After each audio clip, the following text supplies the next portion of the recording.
What's up, y'all? It's really hard not to get motivated by a song that does nothing but repeat your name over and over again. Just saying, if you need some motivation, maybe what you need to do is just write a song and celebrate your name a bit. I mean, that could be the rest of your day right there. That's how I'm going to feel for the rest of this podcast. Today's all about love, y'all. I'm in the middle of a whole lot of it, and I just want to talk about it. So we're going to be joined by my friend Kevin Baas out of Minnesota. And I chose him to talk about love because I really respect his marriage, his family, and how they love each other, and just the world that they've created. And I want to tap into some of that because I'm just feeling it. So there you go. And hope everybody is well out there. Welcome to episode 6. We made it to 2 hands of the I Speak Good podcast. I am super pumped that these are still cranking out and that you are also still listening. This episode is brought to you by none other than Dead or Alive Coffee. Yes, I have a sponsor, and I would love for you to enjoy some Dead or Alive coffee. If you do, go to deadoralivecoffee.us and at checkout type in dump truck. You'll get 20% off and the show gets a kickback, so it still gets to exist. So how do you help the I Speak Good podcast? Drink damn good coffee. Dead or Alive. Work it out, y'all. Really love them as a partner. They've been a big part of my life for quite a few years. So this isn't some new fly-by-night relationship that we've got. Get ready and get used to hearing about Dead or Alive coffee. And then when you have some, you'll understand why. Because it is amazing Italian roasted coffee beans. Absolutely delicious. And in your universe, I hope things are going really well. We are full force in springtime. We are past the equinox. Easter's on the way. And, the dogwood trees here in North Carolina have been blooming. The cherry trees are blossoming. The pollen will choke an elephant. Probably no matter where you are in the springtime, if there's vegetation, you're used to heavy pollen. But North Carolina is a whole other animal when it comes to that. Like, I feel like North Carolina is trying to prove how much pollen they can actually put in the air. Every time a tree sneezes around here, there's just a whole, you didn't know they did that. There's just a whole cloud of like sulfur is what it looks like. And it's just, there's pollen all over the place. I hate having a dirty truck. That thing is dirty as nobody's business right now because the second you wash it, in 20 minutes, it's going to be covered in pollen again. So anyways, that's where we're living, and that means that as a motorcycle person or as a biker, which I think I am sometimes, it's riding season too. I mean, there's always riding season, but when the weather's nice, it's considered riding season to all. Not just to the people that don't know how to stop riding. And season's all year, bro. It's been great. I've been able to jaunt around town a good bit, working with some new cameras, riding with some buddies, and it's only going to get better. Hoping to go on some long trips this year. And immediately in my universe, since the last time we talked, I had Mr. Chris Wilson on the show. We talked about his experience down in Columbia. Easy for me to say. Columbia. So many noises just to get one country's name out. And his journey with ayahuasca, which was really insightful. And I very much enjoyed it. You should go check it out. A lot going on with that man. He's funny. He's insightful. And he is actually back in Peru now on another one of those journeys. So who knows what kind of cartoon character we're going to have on our hands whenever he gets back. Today, from that point till today, I've just been really plugging away, grinding at the job. Doing the editing, doing the voiceovering, doing the voice acting and the talking and booking events for this coming year or this current year. And a lot of fun stuff going. And then we made a random trip to New Orleans. And by we, I mean my girlfriend, Sabine, and I, now known as my fiance. That's right. Dump Truck's been in love for over 4 years. And I decided to make it real. And we went into New Orleans for some business. And then once that business had been conducted, and I pretty much immediately got to one knee. The second anyone left a breath in the conversation, I dropped to one knee. I proposed, and she did say yes. So don't feel bad for me. Feel very good for me. And I've just been. I mean, I've been riding high ever since she and I met. But there's just something about those grand gestures that we do for each other that affirm all the things we want to be true about how that very special person feels about us, and how they feel about the love that we give them and how they reciprocate it. And yeah, man, I'm in a love headspace. I'm full of it. I've been crying and laughing and smiling about it, and let all my groomsmen know that they better get ready to throw me one hell of a party. And she's been letting all of her bridesmaids know the same, because they're not boring either. It's going to be a great celebration, and today's conversation is going to be a lot of fun. It's going to be a lot about love and motorcycles. Not necessarily the love of it, but those two subject matters we're going to hit on pretty hard today. Oh, yeah, and of course, we will be finishing the show, like we always do, with a little hotline action. Most of the messages this week were congratulatory, and I'm very grateful for that. But we did have, I feel like, one that's a conversation starter. And we'll get to that at the very end of the show. So now you know what's coming. And up next, I'm going to give Mr. Kevin Baas a call. So let's just get right into it. All right, y'all. So without further ado, a very close friend of mine, whether he likes it or not, Mr. Kevin Teach Baas, who is kind of a big deal. I mean, you're not a small guy. Yeah, you take you just play some water. No, yeah, Teach is known as a high school teacher, fabricator, motorcycle builder, and most certainly a family man, a lover of Ford trucks, and a hater of boredom. You are one fun and exciting man to try to keep up with, man. How are you doing? Good, man. The ADHD runs strong with this one. I'll tell you that. Nothing slowing down. Where are you calling from right now? Bass Acres Barn, the shop, my little paradise here that I call home.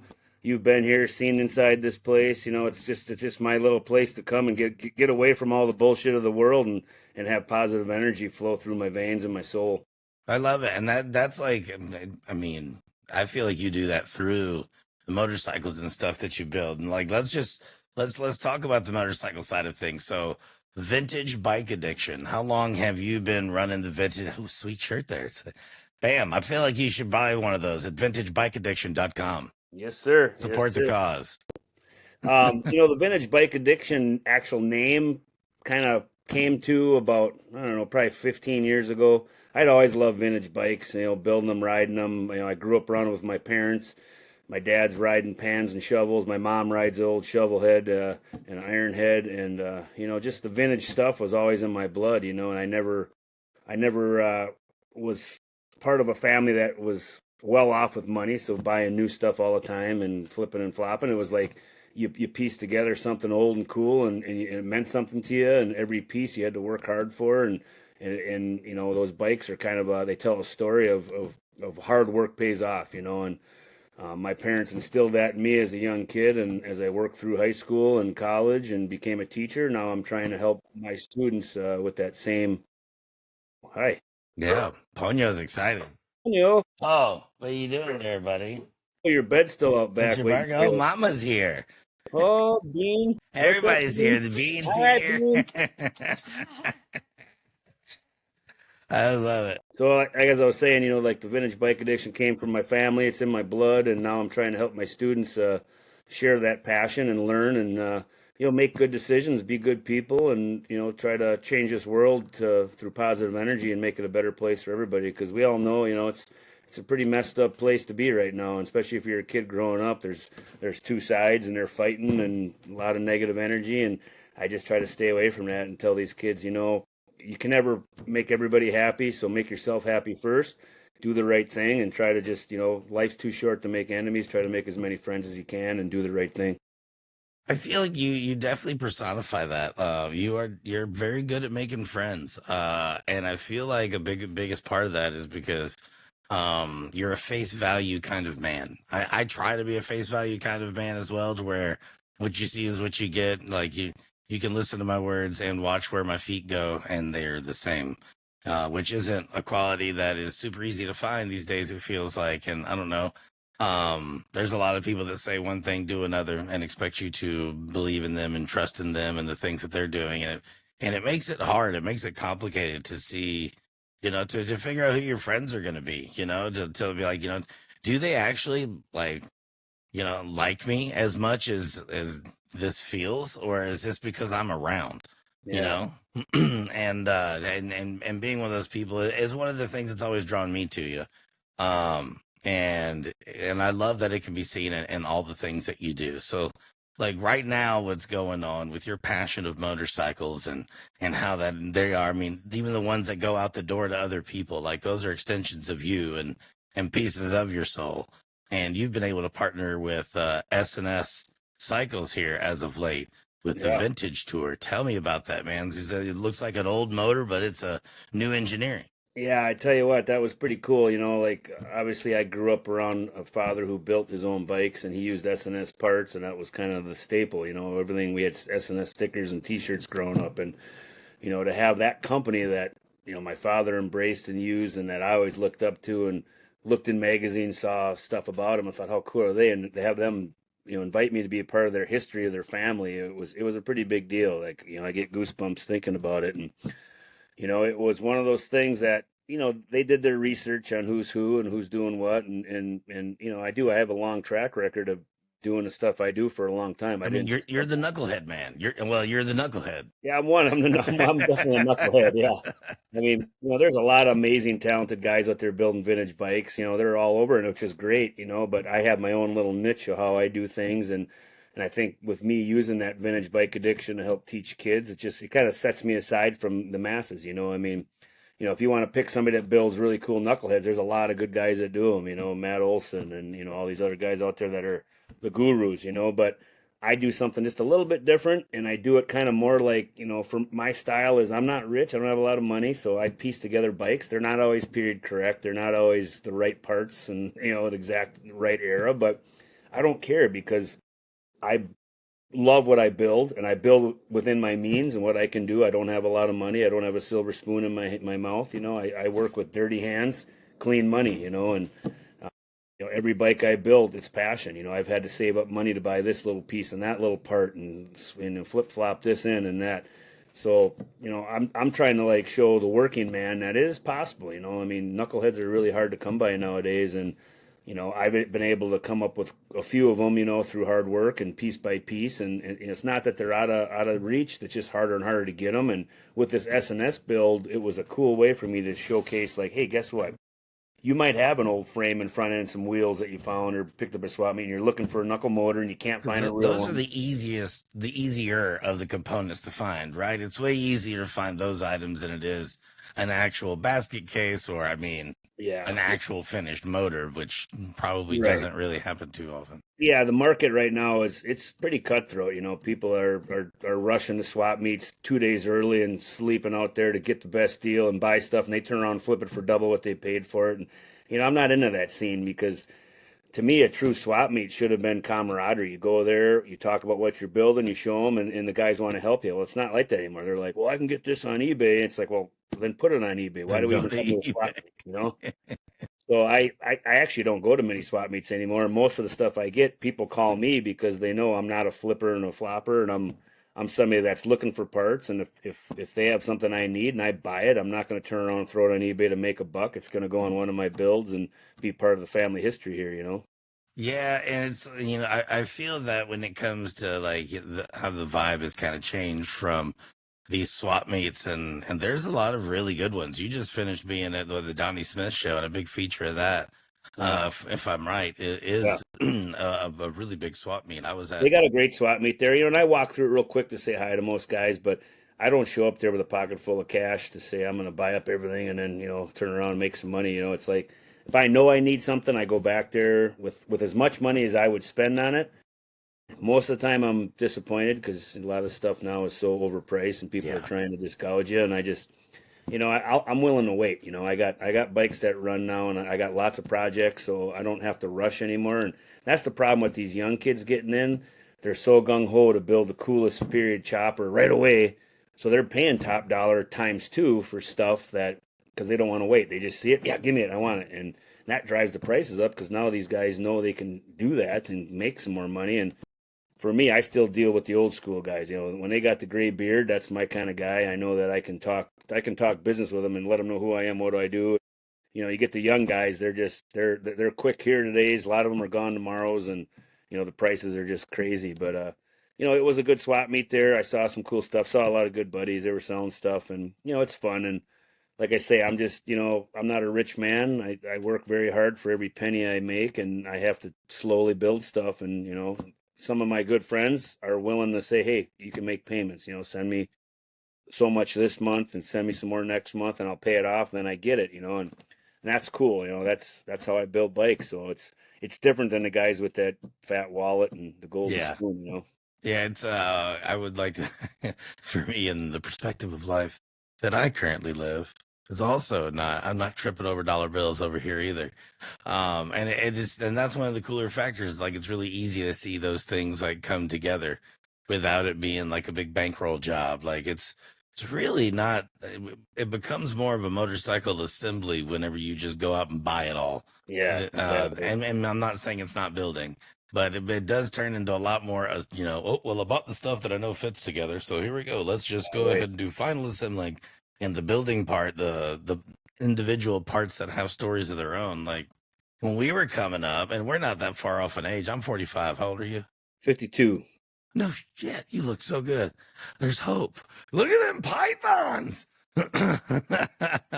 But like when we would go to the swap meet and we would go to the yard sales and we would go to the garage sales and all that, it's because we were poor.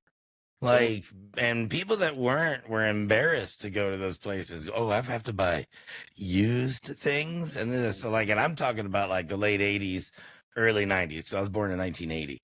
So like for me, like that was where we went shopping for clothes because that's what we could afford. That's where we went shopping for toys because that's what we could afford. And now as Absolutely. a grown person, like whenever I want to do something, I have to go to the swap meet because that's what I can afford. Like I'm still at that level. And it is crazy, especially depending on what state you're in, to see like how those prices fluctuate just based on the fact that someone says it's worth this much, so now it is.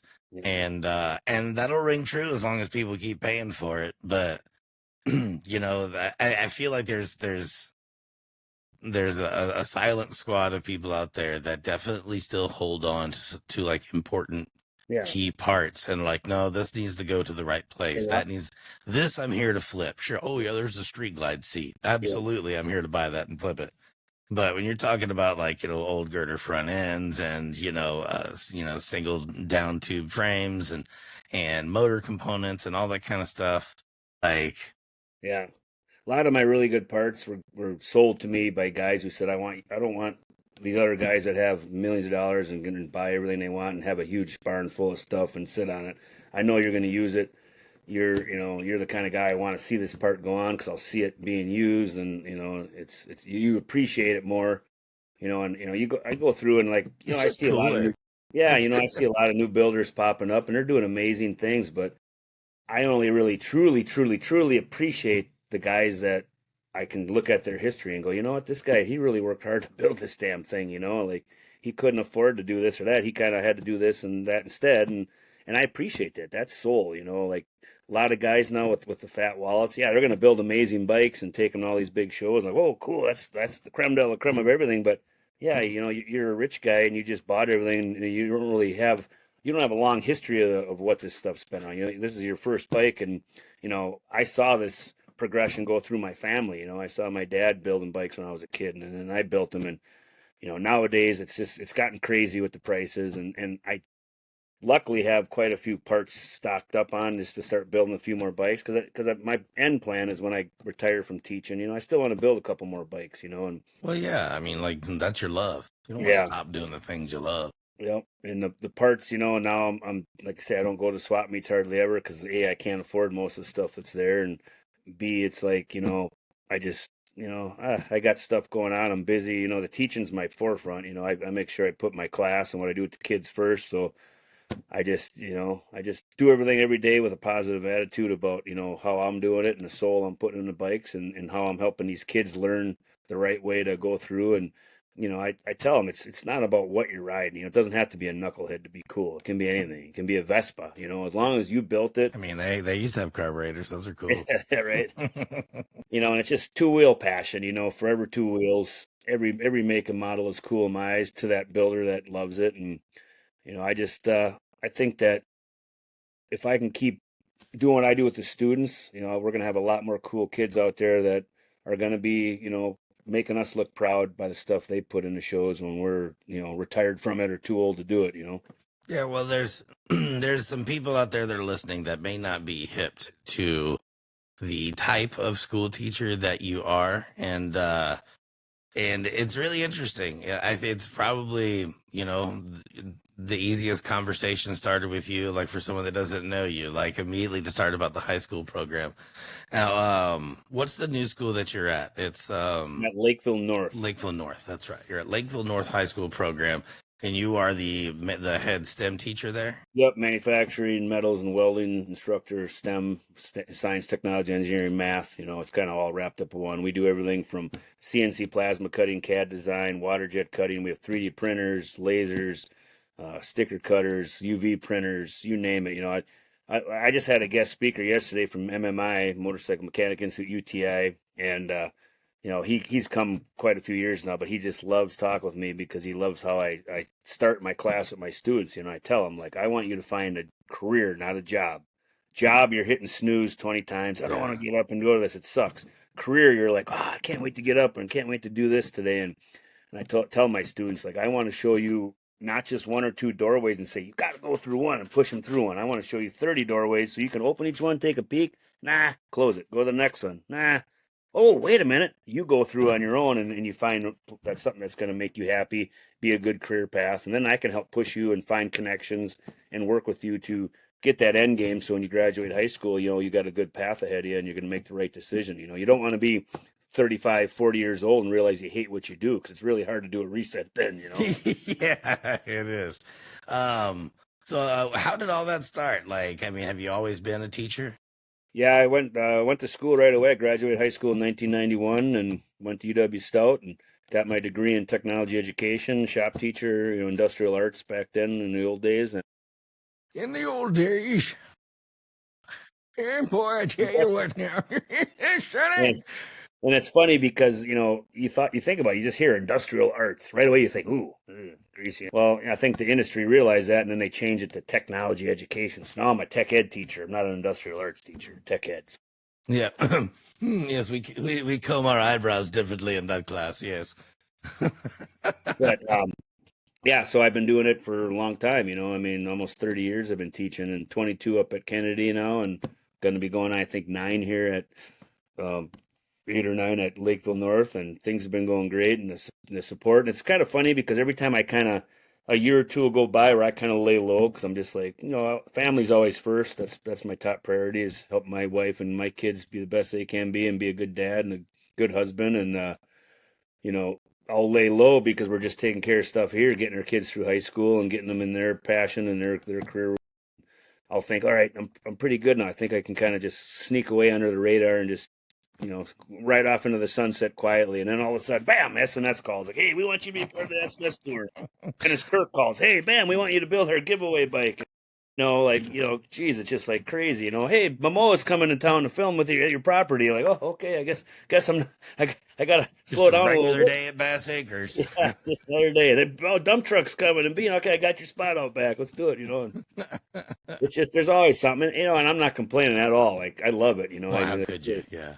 my ADHD, like I say, it's hard for me to sit still. So even though when I'm not doing stuff that's in the limelight, I'm doing a million things. I'm just kind of doing it quietly with my family. But as of recently, yeah, things have kind of ramped up again with me, and people have been taking notice of what I've been doing, and companies, they hear my story, and it's a good way for them to give back too, and build some brand recognition with these young kids for stuff that they're going to be buying and building when they're, adults. Well, yeah, absolutely. And like, I mean, what you do, the industry that you work in and the technologies, um, like it's on the forefront of a lot of different conversations right now too. It's not really just giving back. It's helping reignite the fire to make things, to do stuff. Like literally, I mean, it sounds like farce, but like white collar jobs are necessary, I guess, but the blue collar ones are the ones that make everything run. And blue collar is a great thing.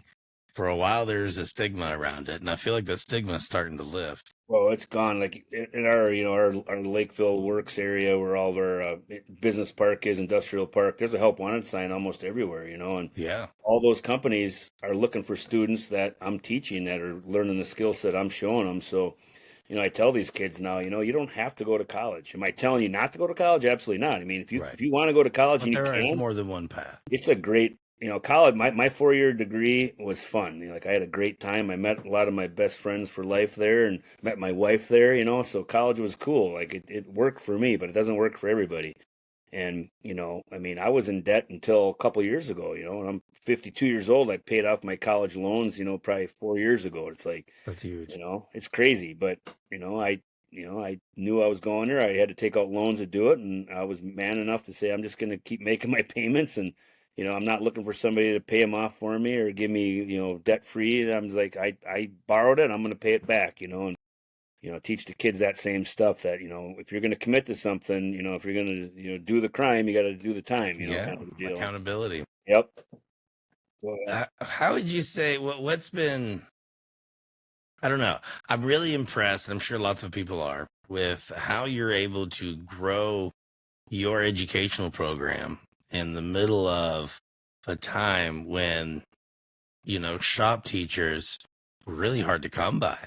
But you seem to grow and flourish over the last, 20 years, 20 plus years.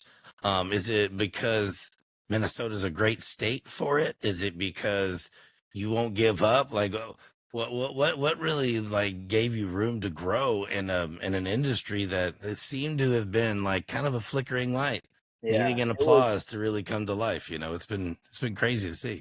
It was one of those forks in the road where budget cuts were coming. My degree, my type of classes, schools were cutting across the country, and I just realized that I'm not somebody that's just gonna do the bare minimum and take what's given to me. I'm gonna look at that, and it's gonna fuel my fire to my passion kicks in to say, well, I want to do more for these kids. I don't want to just take that small budget I get and do the bare minimum. I want to find opportunities. I want to build a rat rod go kart with these kids that Richard Petty flies in to meet them, and Billy Lane, and it's like I want to do this stuff with Dennis Kirk and SNS, and for me, it's just you know social media is big, and I get hassled by people like, oh, you're always on social media posting pictures. Da, da, da. It's like, hey, guess what? Out of sight, out of mind. To me, social media it's a marketing tool. It is. It's huge for me. It's where people go to work every day. Yeah, I that's mean, basically. I have two jobs: teaching and then social media. yeah. It's, all these companies that partner with me or give me these opportunities, they do it because they saw my social media, my presence. They see that out there. They know that if they sponsor something I do, it's not going to just go unnoticed and disappear. It's going to get them marketing dollars, through what we can do with it. And I catch heat. There's always those keyboard commandos out there. Oh, yeah, Yeah. but I'm like, you know what? I don't care because it's good for what I'm doing for my students. Everybody that isn't just a hater that wants to complain about everything just to complain, they see the benefit. My parents and my students see the benefit. The students see the benefit. My companies that sponsor me see the benefit. And Here's the I'm thing, man. If you don't like it, turn the channel. turn the channel. Yep, Like, tune out. mind your business. Real quick, are you fidgeting with something? Oh, I am sorry. Well, I can hear every single thing that you're Oh, doing. I'm sorry. Yeah, my screwdriver. I was working on. I was putting a primary cover on Amy's bikes. See, he can't clock out. He's in the middle of a ADHD, podcast. He's still putting a motorcycle back together in his brain. ADHD. Sorry. I don't have time to spell ADHD. Where were we at with that? I just lost my train of thought. We were just talking about. Oh yeah, how you're able to come up through Yeah. and I mean, through all of that, recognizing social media as a necessary outlet. I mean, really, it's the replacement for word of mouth, right? Especially because everybody's got a supercomputer in their phone and have for over 20 years or so now. Yeah. What would you say to someone else that might feel like their program's on a chopping block of sorts, or they feel like there's an opportunity for growth and they want to grow their program in a similar way? Like, what would you say has been one of the things that's helped you the most? Biggest thing that I would tell any teacher or person is go to your community, reach out to your local businesses. I guarantee they want to help you. They probably all need employees. They probably got a help wanted sign, and you're their feeder, you know. So whenever you hit a roadblock, look for help. Ask for help. You have to ask. If you don't ask, you will not receive, you know. And I always tell people I don't like to beg for stuff. I don't expect stuff, but I want to just tell my story where I'm at and why I need stuff. And if I could get something great, if not, I understand. Thank you for your time. And 9 times out of 10, these companies are like, "Oh my gosh, yeah, all you have to do is ask." And what do you need? You need some sheets of steel? Yeah, we got some here. Come get it. You need some pipe? Go ahead, come get it. You know, you need some money for some shield gas? We'll help you out. So you got to go out there and ask. You got to tell your story, shake a hand, explain what you're doing. You know, I mean, obviously you got to have a good reason for it. You know, I want money for money. You know, I'm like, you know, when your budget's gone or if you feel like you're going to be chopped, just go out there, knock on some company doors, and introduce yourself, sell your story to them, have them come to the school, check out your shop, meet the kids. You know, that's a huge part of it. Yeah. I've had so many companies make connections with my students just because they came in to say, "Hey, we're looking for employees. Anybody here?" And they start talking. Next thing you know, that kid's working there full time over the summer, and then he graduates, and now they're there, you know, with a career path. So just get out there. Don't Knock just on some roll. doors. Yeah, don't roll over and play dead because that's what most do, and then they just get kicked aside and passed up. You know, you gotta be that squeaky wheel to get some grease. You know. I think that's really good advice, and I think you can apply that to a lot of different things. Um, a lot of us, I don't know about us, but a lot of people I do know do get caught in the, okay, here's my job. Oh, it just went away. Yeah. Now, aren't there some things you probably could have done to that? You could have made yourself invaluable, like, cause to have someone, a teacher who is going to go to the level to bring in their own resources to supplement a small budget, because no matter what department you're in, unless it's athletics, it's a small budget. Right. Everybody has them. So you have to do the best that you can. And that is, so like, to me, you're not giving back. To me, you're doing a duty. Like, we need to educate. Like, every bit of advancement in civilization starts in a classroom at a young age. Now, the way that companies can give back is by helping those programs. Right. And just knowing that, I mean, it's as simple as going and knocking on a door, because people do want to help. They do want to build a rapport. I mean, that's refreshing. Yeah, it's something that it's not rocket science, you know. It's just people just got to realize, you know, you got to get up and work a little harder. You know, I know everybody's worked to the bitter end. They're tired. They want to go home and just relax. But you know, if you really want to succeed and go above and beyond and make yourself, get to that level, you have to find that extra little burst of You have energy. to actually go above and beyond. Yeah, you have Like, to. Yeah, if you do the bare minimum, you're going to get the bare then that's minimum what you're back. gonna get. And Yep. and you never get 100% of the things you don't ask for. Right. Exactly. And Like, it's not a begging game, like you were saying. It's like, hey, this is my situation. Do you Mhm. align with it? If you do, great. If you don't, hey, best of luck to you. I might knock on your door again later on. Hope everything goes well. Move on down Exactly. the And line. a lot of these ones, maybe if they, yeah, we're good right now, but a year later they remember you and like, oh, hey, let's go hit him up and see now. We are Well, in a the lot of need. times they want to make sure that you're going to be around. Exactly. Yeah. I mean, there's a lot of people that say one thing, do another, and it's like, hey, I've got this thing going on. It's like, well, do you? Well, if Yeah. you're the one that keeps showing up with a happy face and no expectations, year Right. after year, at some point they're going to be like, huh, this might be actually worth something. And and with the projects that we get done and they get the big social media press and they get put into magazines, that I mean, helps. on the news, The like, you've been news, all yeah, over the the local place news as of comes and late. films it, and it's a good way to just it tells our story, but it also shows the legitimacy of what I do. It's not smoke and mirrors. Like I invite everybody and anybody to come in and check out the school. I just had a couple visitors. Brent Law from Ironcraft came from Canada.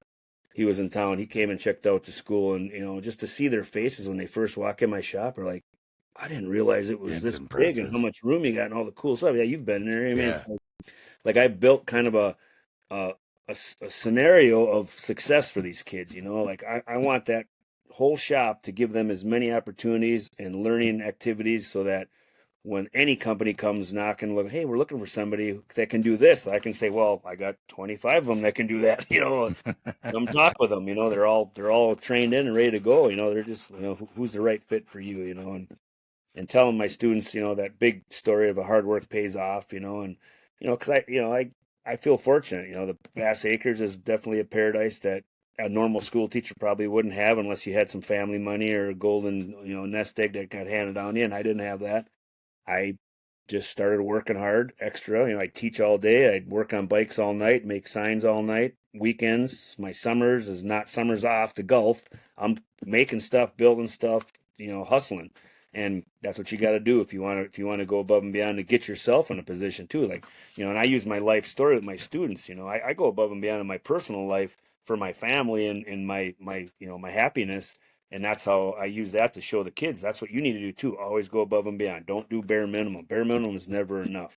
If you do just barely enough, you're inadequate. You know, you need to go above and beyond. Doesn't make you happy, right? Right. Like, since when does doing the bare minimum bring you actual joy? Like, that's not where joy comes from. That's where maybe getting to the next like line item on a list comes from, but that's not where joy comes from.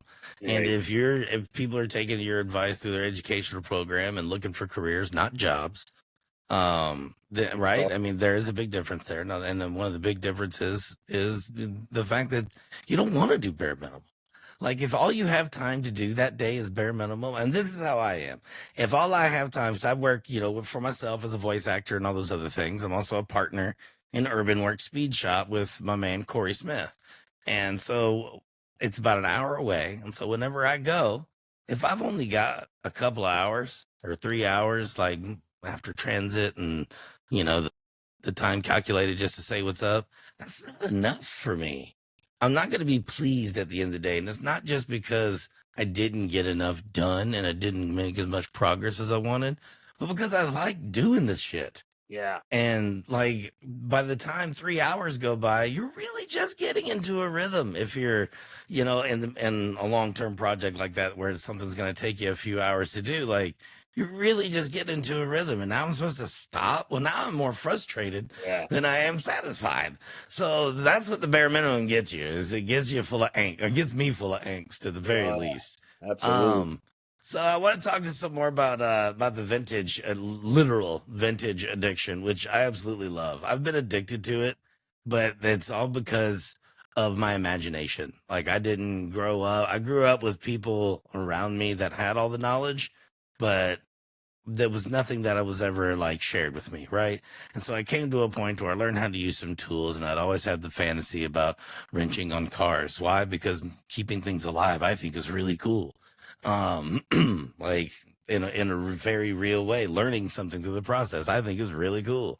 And so I've always leaned more towards older things than newer things, just simply because I don't know.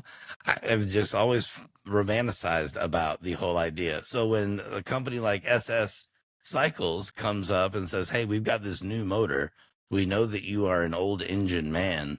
Um, do you feel like you're cheating when you ride that motorcycle? It's got a fresh S&S cycle motor and a Nah. pre-war or World War II era frame in it." No, because there's a time and place for everything, you know, and I'm not trying to build a concourse 100 point bike for the vintage, you know, guys to judge. I'm building a roadworthy, you know, pavement pounding badass bike that looks super old but has that new technology in it. You know, and I have original knucks, you know, and they're great. You know, they're slow and steady and they win the race, you know, just by getting there. But to have like one of these S&S, I mean, my bike Zeus had the S&S. That was my first taste of an S&S motor was when I built Zeus.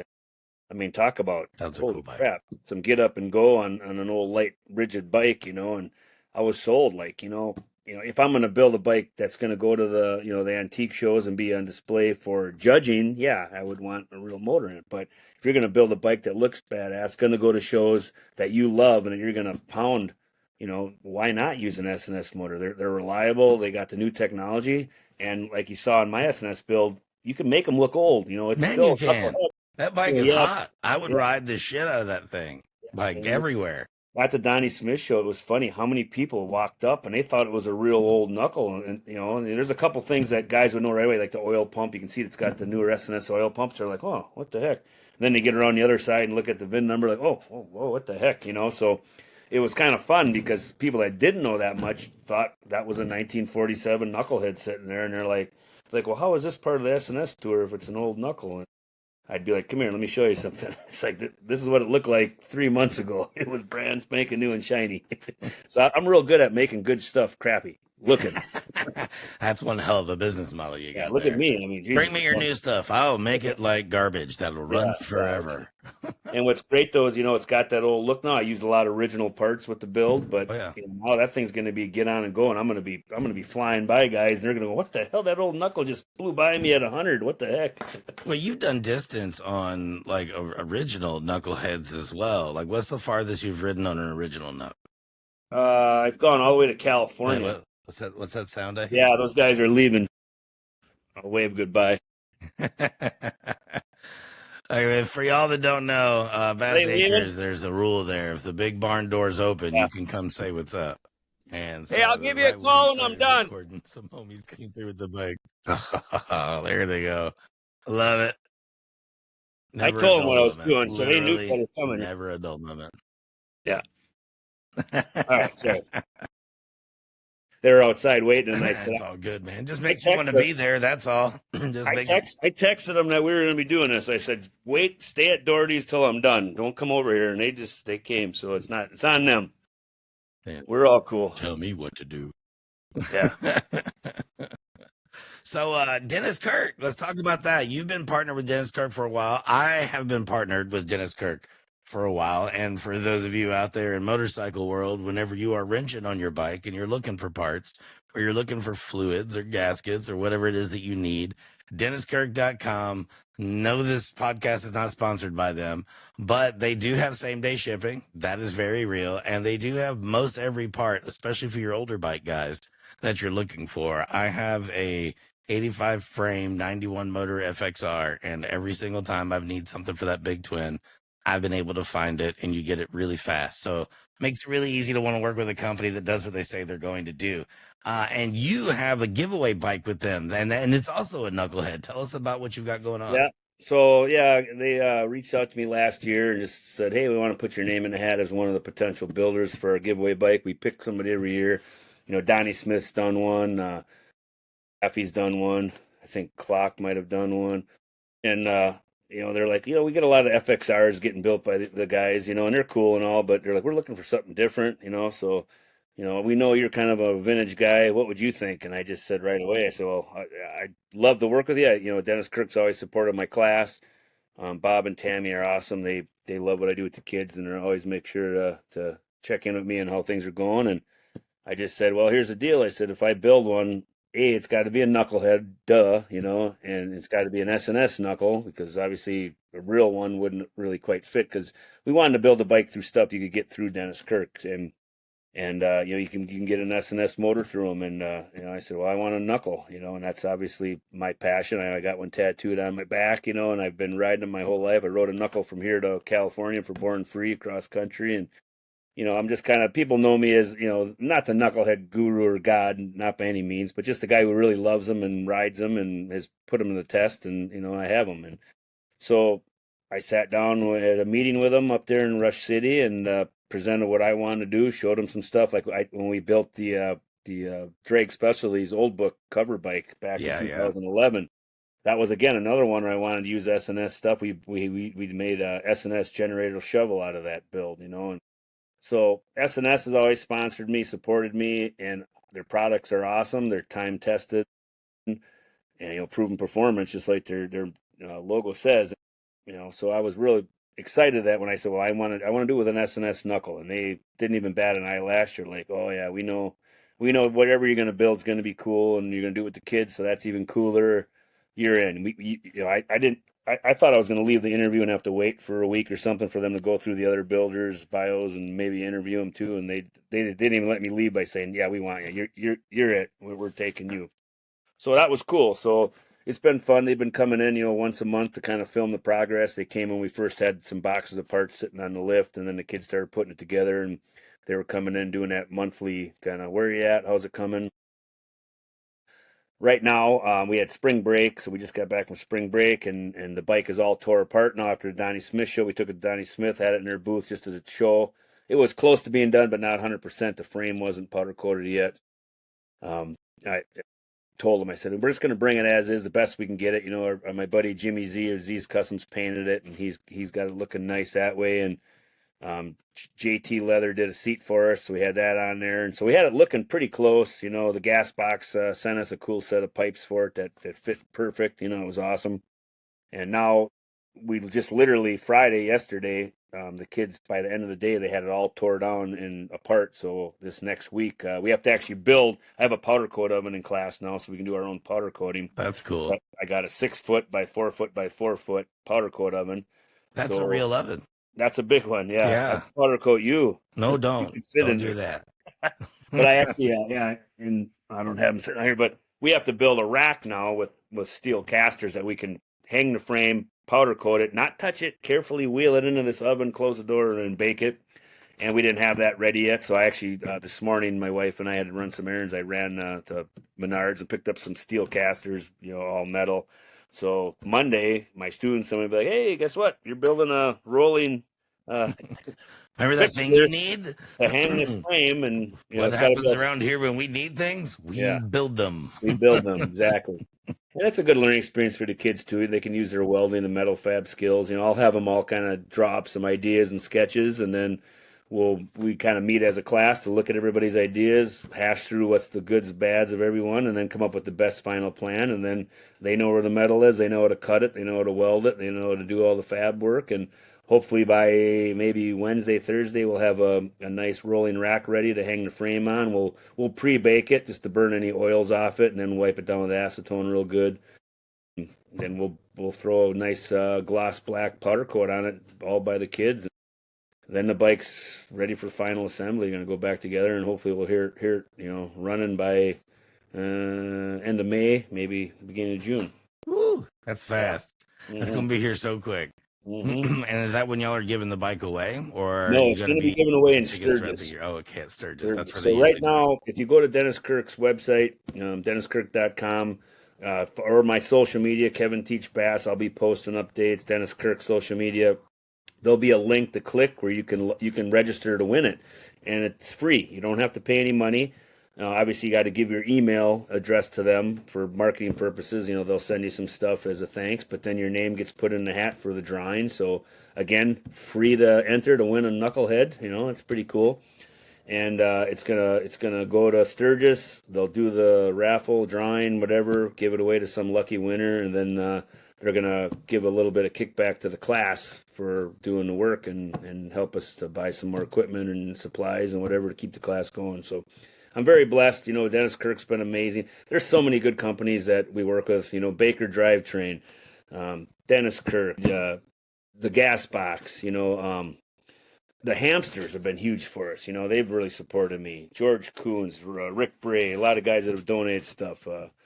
It's just I'm blessed that I've made all these connections with people, and it's just been fun. It's I How tell does my that students, feel though? Like when you look around the room and you're getting support from companies and people that you literally admire, if not, look up to in a way, and they're looking for ways to help you. Like, how does that feel? Is that ever intimidating at all, or is it more motivation than anything it else? used to be like early on. I was intimidated. And I was worried because I wanted to make sure I lived up to it, and I didn't want to let anybody down, and I didn't want to make anybody mad if it wasn't right. And then I just kind of realized that I'm doing it the right way, and everybody loves it, and as long as I can keep it on the straight and narrow and positive energy and help these kids and help the companies, market their products they're donating to us, it's a win-win for everybody. The kids are getting brand recognition. They're going to be building bikes with Baker trannies and S&S motors and using Dennis Kirk, and it's fun. And I'm proud. I guess I could say I'm proud because after all these years, like I never thought this would happen, honestly. Like when I built my first bike with the kids, the 58 Ironhead, which is up on my shelf, you've seen it, it's up on my rack in my barn. That was my first Harley my dad gave me. And I just built that thinking, oh, it's freezing cold winter, and my shop at home isn't heated.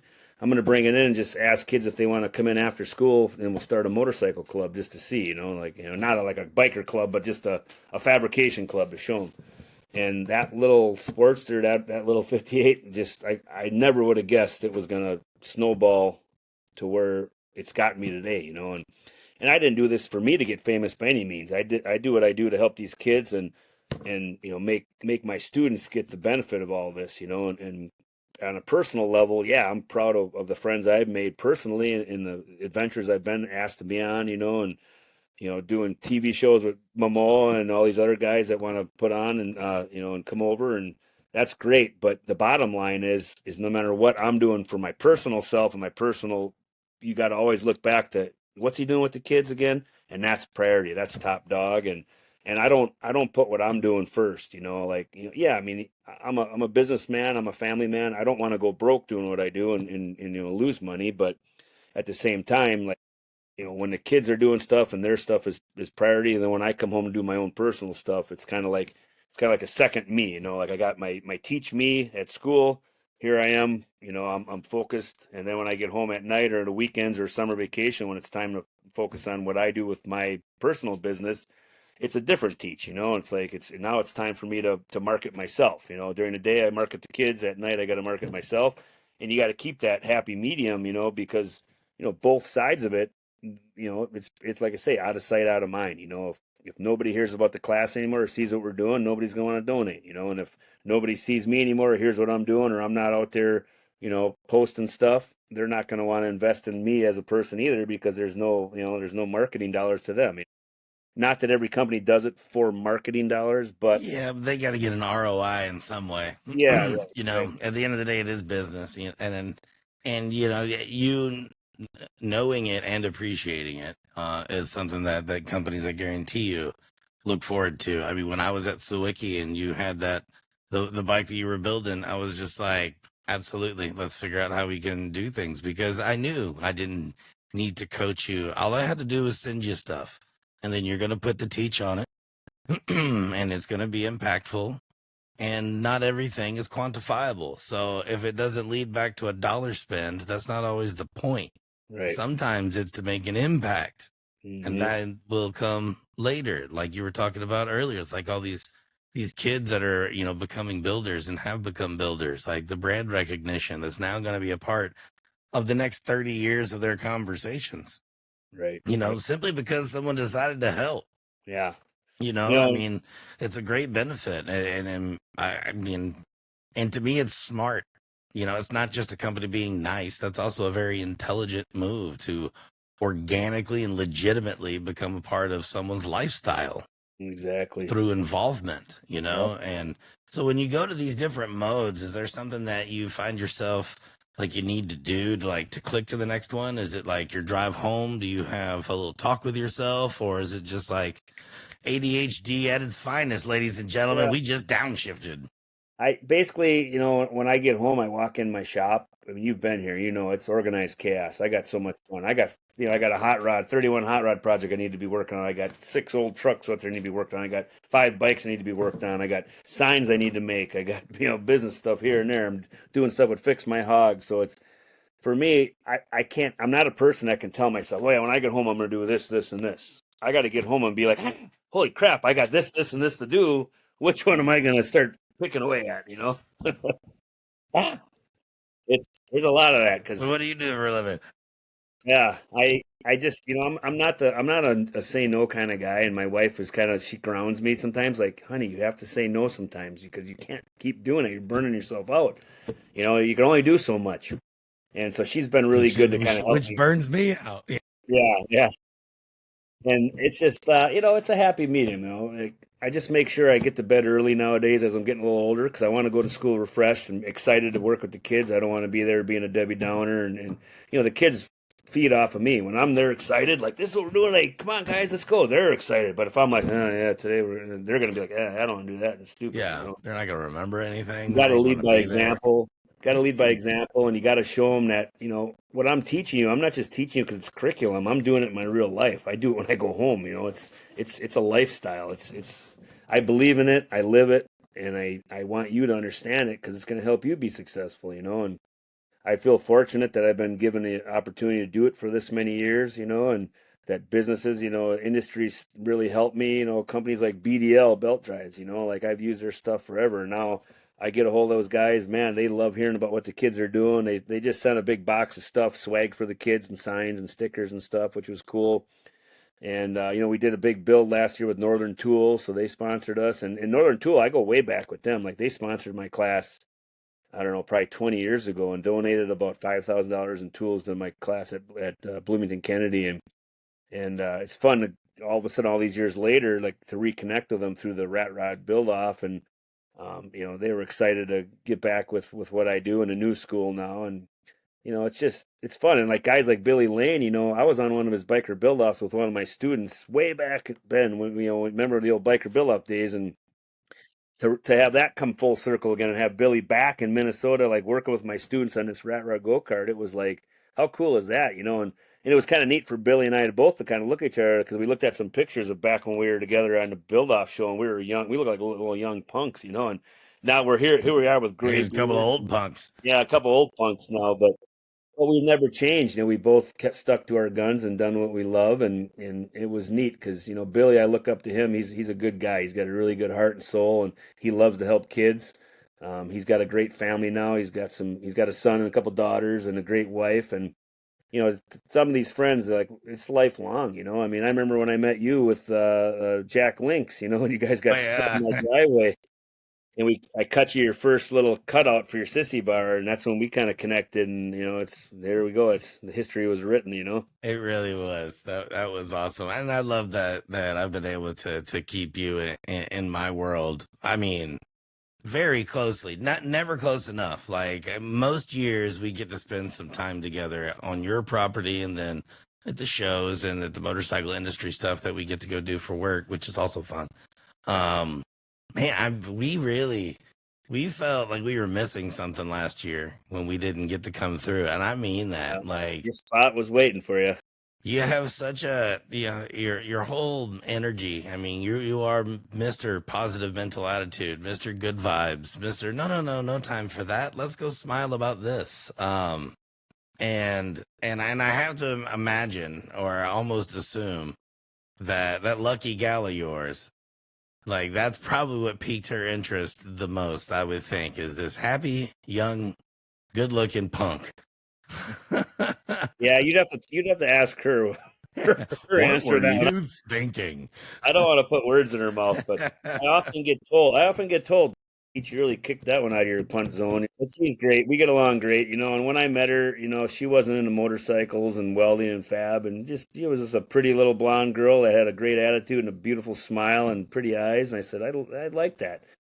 That's a Turns soul out that that's the thing you like. I connected to that soul right away. Like I enjoy being around this person, and when I'm not around this person, I think about this person, and I want to be near that person. And I realized that was the one for me. And thank God she felt the same about me. And, you know, through the years now, we got married in 1999. You know, so Awesome. that's a long time ago, and we That's knew each other for 5 years before that.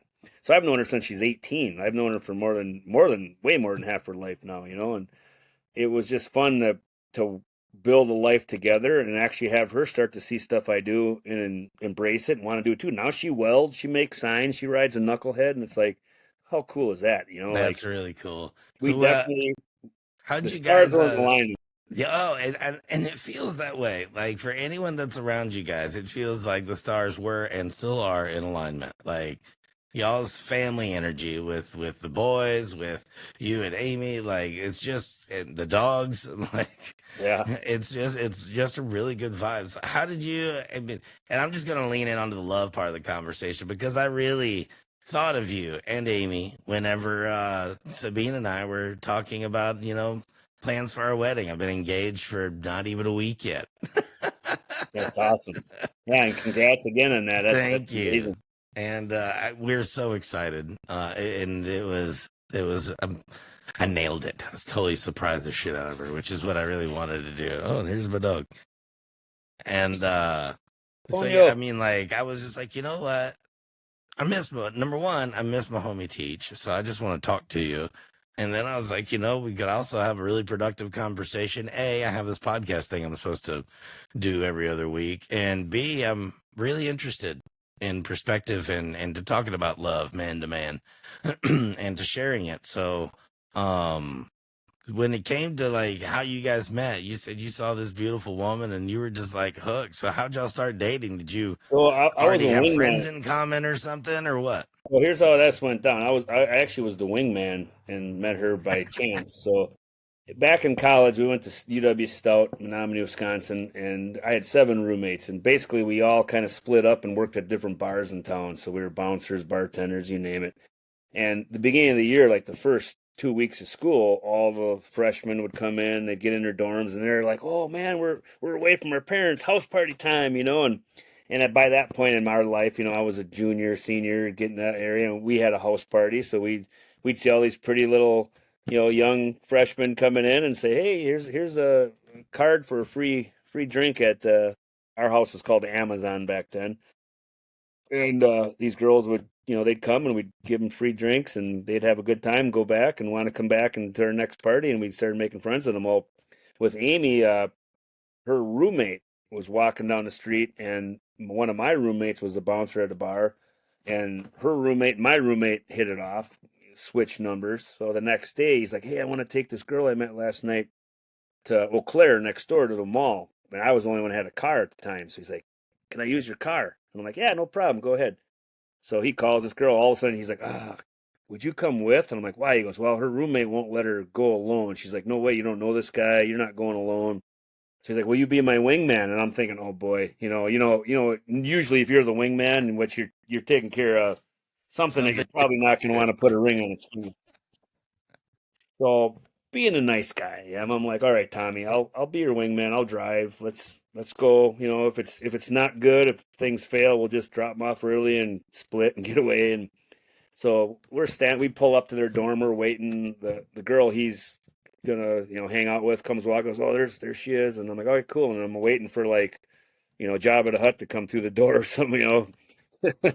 And I see this beautiful blonde with these big blue eyes and big cute smile, and I'm like, could that be? Could that be the Like, did I roommate of her? actually win this one? Did I get finally? Yeah, and sure enough, it was her. And I mean, immediately, it was, obviously you don't fall in love with somebody 100% just because they're beautiful, but you definitely are intrigued and like to learn more and hope that they're a good person and have a good attitude. Is that how you said it when you asked her on first date? So, I'm very intrigued by your beauty. Yes, I would like yes, to know yes. more. So, what's I your have a middle 20 name? questions for you here. If you want a chance with Teach here, and actually I was Taz back then because I pole vaulted. And anyway, that's another whole And you're story. But and you're you.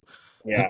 And then we they jumped in. We went to this mall and had lunch and went shopping, and they kind of walked together, and her and I kind of went off together, and we just hung out, and we're like, wow, like our souls immediately were like, it was pretty cool. Like, that was it. I'm not going to say it was 100% luck, but it was pretty lucky that we met how we did when we did right Feels away that and way, made that right? connection. Because you know, I mean, college is crazy. Like good looking girls. There's a lot of hawks and vultures swarming them. And it was nice that I could meet her on different terms, not at a house party drunk, and not under goofy circumstances where the next day you're going, "Oh, what did I do?" We were both sober and we were both able to actually connect on a personal good level and be like, "I like you and I like you. And let's go out again and see how it goes." And every date it just got stronger and stronger. And I think within like a week, like she was getting ready to, like, "Yeah, we're good. Like, yeah, I'll move some stuff into your room and hang out here, and we'll do homework together," kind of deal. So it was cool. It was meant to be. And after all these years, I still love her to death and blessed that she's my wife and great mom and a great partner. We got 3 great kids that are all doing well. And what more can you ask for? Yeah. What do you say? Like, so you guys were together for 5 years before you got married. Um, so you were in college together for a couple years, Yeah, so three she was a years. fresh she was a freshman in college. I was a senior. Okay, cool. So obviously she had to go through her 4 years of college, graduate, and then we had a year before we got married. So, that's where the kind of the 5 years came, maybe a little less than five there. We met, and then I was graduating, so it was like I remember that first year we met, and by New Year's Eve that year. So we met in what school starts in September ish. So September, October, November, December. By December 31st, at New Year's Eve, we made a pact because I was actually going to go to Texas, student teach in Fort Worth, Texas, and Oh, wow. potentially take a job down there. Just because I knew I liked motorcycles and warm weather. So They Wisconsin, happen to have Minnesota, both of those down there. yeah, and and it was actually on New Year's Eve that first year, December 31st at midnight, we made a pact that if I do go to Texas, we'll get engaged before I go to Texas and try to make it work. So I was like, wow, that's crazy. So fast forward a little bit longer than that, I ended up getting in a really bad car accident and I fractured my skull, lost my hearing. I had to drop some classes. I was in the hospital for a while, which bumped my graduation date, later. I wasn't going to graduate then at the end of that year we met. And I figured, I'm like, okay, this beautiful little blonde, here I am She's all gonna busted up. bail.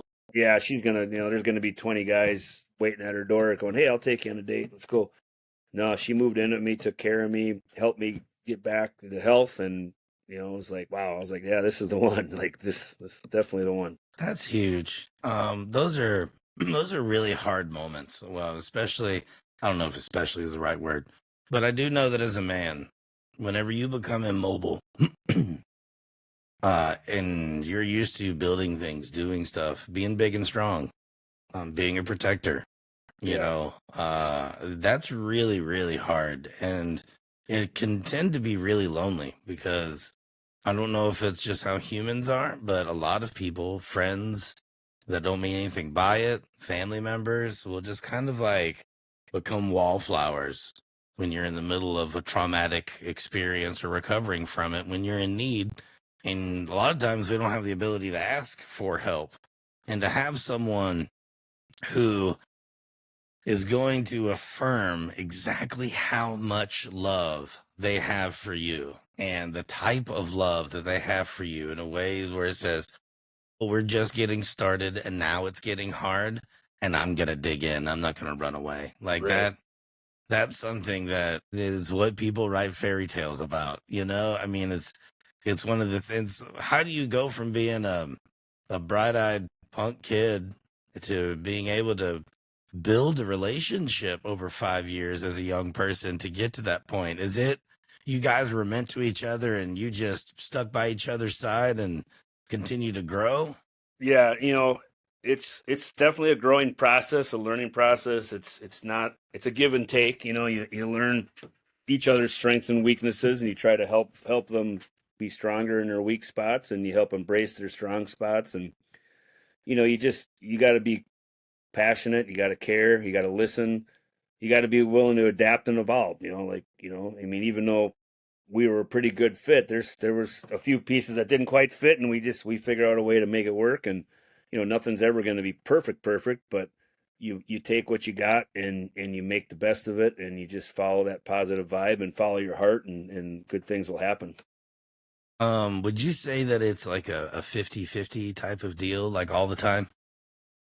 Yeah, it has to be. If somebody takes too much, it's going to wear you down. When you're living together every day for your most of your life now, if you're somebody that's taking more than you're giving, it's gonna wear that wall down. It's gonna crumble. You got to be That's over willing time, sometimes. right? That's like over because sometimes you've been hit by a car. You literally only have 20%. Right. That's really all you got. So for right now, this other person and some friends and other members of our support team have to somehow make up for this 80% that you literally just it's not there. And it's not really up to your girlfriend, fiance, husband, wife, whoever to be your everything. Like, it's not fair to put that kind of pressure on someone and be like, no matter what I'm going through, you must be here. It's like, no, you need to be here for as much as you can because that's what Right. I need. It's just like a coach tells a kid, give me Yeah. 110%. Give me everything that you've got. If what you're giving me is 60% and I need 80, that is up to me not to add pressure for that extra 20 on you. That's up to Right. me to go, hey, teach, I'm going through something and I need a little extra help right now. Let your friends be that support crew. Let your friends be that support staff. Because over time, yeah, it probably is going to be 50-50. But that's not something that's always available in real time. I don't know Right. why I wanted to talk about this all of a sudden, but that's just how I feel about it. Well, with Amy, she's a great mom. She's a great leader of this family. She does a lot more of the inside the house stuff than I do. I mean, and that's one of my faults. I need to help do the dishes more and help clean up stuff more. But I'm always out in the shop with stuff to do out here. So it's like I feel like I'm so busy here. I sometimes forget in there, and it's good because we don't fight about it. She's awesome, but just to be kind of reminded, like, hey, be kind of nice if I could get some help with this or that. And then you're like, oh crap, I'm sorry, I was so focused on this, I wasn't even thinking about that. Thank you. And, she keeps me grounded because she calls me Good Time Charlie. That's my nickname. I like that's to have that's fun, pretty and accurate. she keeps me definitely grounded. And speaking of the woman of the hour, Oh, Hey, hey, I didn't know I pretty was on lady. camera today.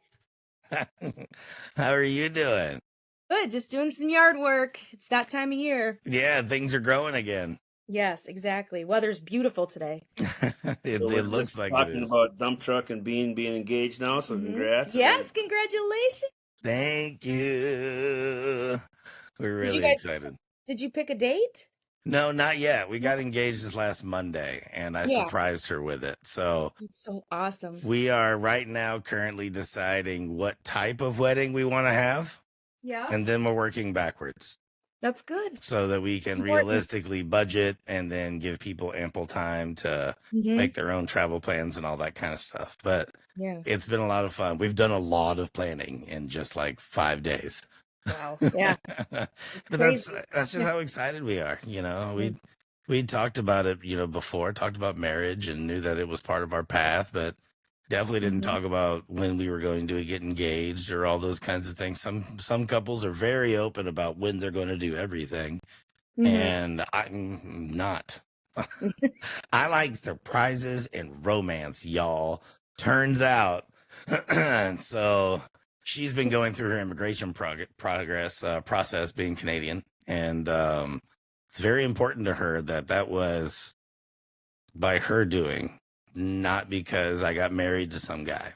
Right. And as frustrating as that pill was for me to swallow when I was ready to ask already, it's one of those times where you listen to your partner and it's not about what you want. It's about what's good for the both of you. And if what she needs is to feel power in her position as a citizen of the United States and needs to Mhm. do it on her own, then I need to help her.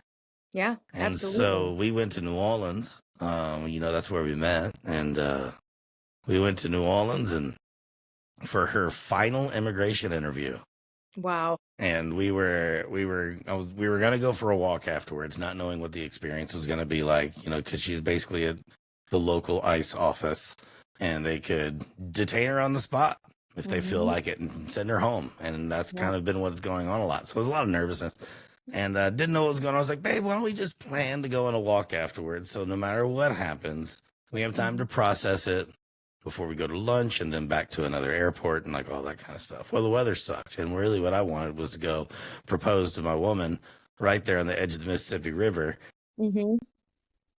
And the weather was real crap. I'm like, this won't be smooth. I won't be able to be slick and just like sneak it out because the weather's so bad. It's just gonna be one of those like, why are we here? Like, Exactly. I just want to go somewhere else. But I was totally done waiting. I did not want to wait another moment before I asked for her hand in marriage. I had my grandmother's engagement ring in my pocket Oh my God. Mhm. from the 30s. Oh my And gosh. we met with some friends with some brunch at this diner. And Mhm. the conversation just finally opened up a moment, and she blinked. And by the time she opened her eyes, I'm on one knee asking her to marry me. And she's like, Oh, whoa, whoa. I mean, oh my God, yes, but whoa. what is happening? I was like, cool, that looks like a surprise, which means I win. yeah. Oh my gosh, I can completely see her doing that too. That's so fun. It was funny. And like the restaurant came over and they were like, well, we don't have anything fancy, but we have a blueberry muffin. Congratulations. I'm like, thanks for the muffin. Thanks for the fiber. Here's Yeah. the love. Oh, that's so good. Oh, Yeah. I'm glad it went the way you wanted it to. Also. No matter what happened, she Yeah. said yes. It went the way that I wanted it to, Oh my and gosh, that's great. That's where my Oh, heart was. And I love yeah, creating moments. I love having yeah. these plans that come together perfectly. So this thing Mhm. happens. And then I also love just like, getting the yes that I'm looking for.